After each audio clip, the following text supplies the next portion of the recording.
rehas ang isang lalaki na tinaguriang top 2 most wanted person na may kasong pagpatay sa ikinasang operasyon sa bisa ng warrant of arrest sa Barangay Guadalupe, Cebu City. Ibabalita yan ni Patrolwoman Flora May Azares.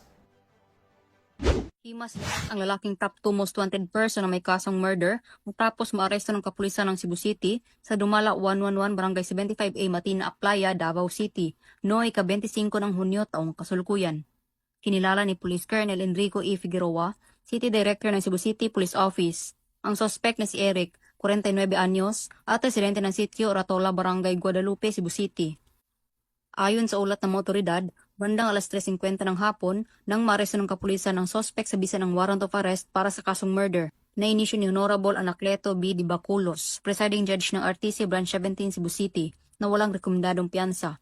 Samantala, kasalukuyang nasa kustodiya ng Ecolan Police Station Matina Aplaya, Davao City ang suspect para sa dokumentasyon at tamang disposisyon. Ang matagumpay na pagka-aresto ng suspect ay bunga ng pinagsanib puwersa ng kapulisan ng Police Station CCPO at Police Station 15 Ecoland, Criminal Investigation and Detection Group 11. Ang kapulisan ng Cebu City ay walang tigil sa pagsasagawa at pagpapaigting ng kampanya laban sa namang uri ng kriminalidad upang masiguro ang kaayusan sa kanilang nasasakupan. Mula dito sa Central Visayas, ako ang inyong Police News Network Correspondent, Patrolwoman Flora May Azares. Alagad ng batas, tagataguyod ng Balitang Pulis.